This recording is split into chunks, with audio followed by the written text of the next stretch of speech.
Sur les façades des ailes d'hospitalisation, le gris clair du béton laisse progressivement place au blanc des céramiques de couverture.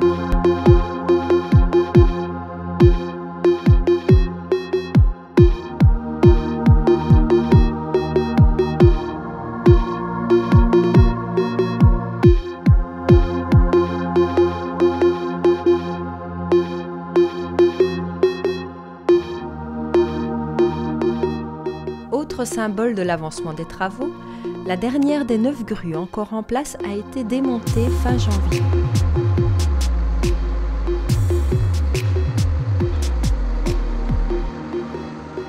C'en est fini de ces grandes structures imposantes éclairant le chantier jour et nuit. Désormais, le bâtiment se repère de lui-même.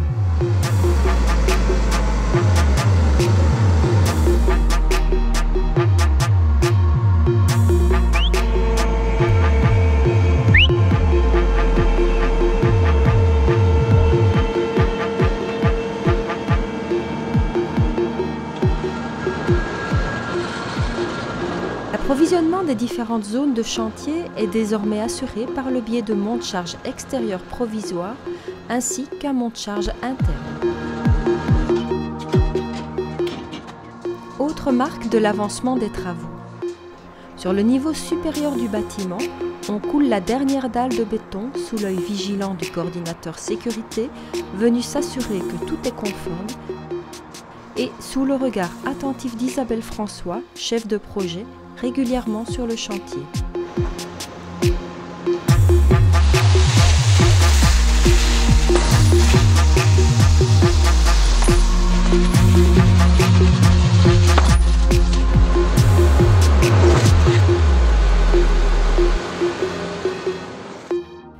À l'arrière du bâtiment médico-technique, les travaux avancent eux aussi. Au niveau du sol, soit au -1, seront situés une grande partie des services liés à la logistique. Les magasins, les accès pour les livraisons, les containers de déchets, la chaufferie, les locaux pour les groupes de production de froid et les groupes de secours. Au-dessus de ces services se trouvera la dalle d'accès aux urgences avec le SAS ambulance, l'entrée des urgences adultes et urgences enfants, ainsi que le parking dédié à ce service. Les zones se dessinent progressivement.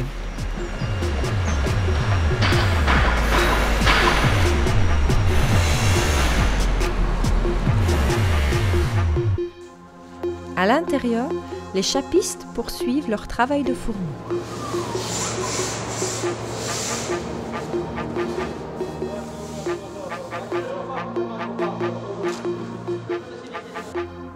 Les cages d'ascenseur sont pourvues de double cloison pour l'isolation acoustique. Les sols du rez-de-chaussée sont dotés d'une isolation thermique afin de les couper du volume habituellement ouvert et froid que constitue le parking souterrain. Le parking souterrain est désormais presque fini. Les dalles sont nettoyées soigneusement. Réservé aux visiteurs et aux patients, ce parking sous le bâtiment comptera 672 places.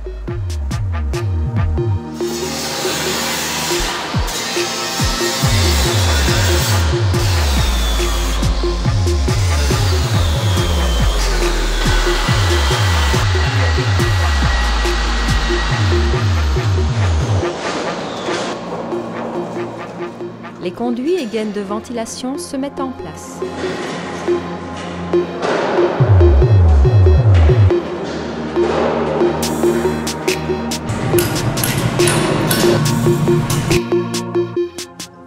Le montage des cloisons a démarré fin février. Grâce aux profilés métalliques, elles s'assemblent facilement et rapidement. Ce système permet une grande flexibilité dans l'aménagement des plateaux des différents étages.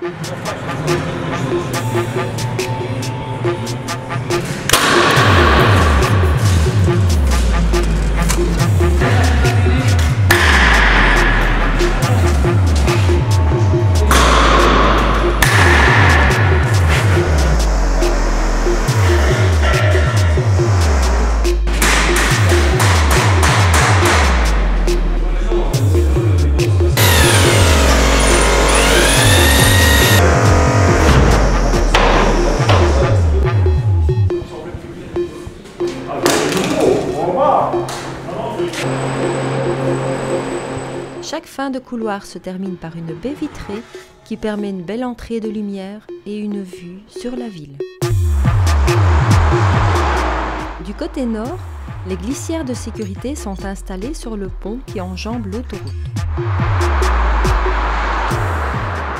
L'étape finale, soit la dernière couche d'asphalte, sera réalisée au retour des beaux jours lorsqu'il n'y aura plus de risque de gel. La superficie des toitures est estimée à 35 000 m², soit l'équivalent de près de 5 terrains de football. L'ensemble des eaux de pluie sera canalisé vers le bassin d'orage situé en contrebas dans le fond Hubert-Goffin. D'une capacité de plus de 4 700 m3, ce bassin d'orage sera aménagé en un véritable plan d'eau et prendra place au sein du petit parc dans le futur écoquartier prévu à cet endroit. Si le bâtiment est bien visible de l'autoroute, on distingue moins l'aile mère-enfant située du côté de la place des Marronniers. Elle sera elle aussi recouverte de céramique blanche, un des traits architecturaux distinctifs de la clinique du Mont Légia.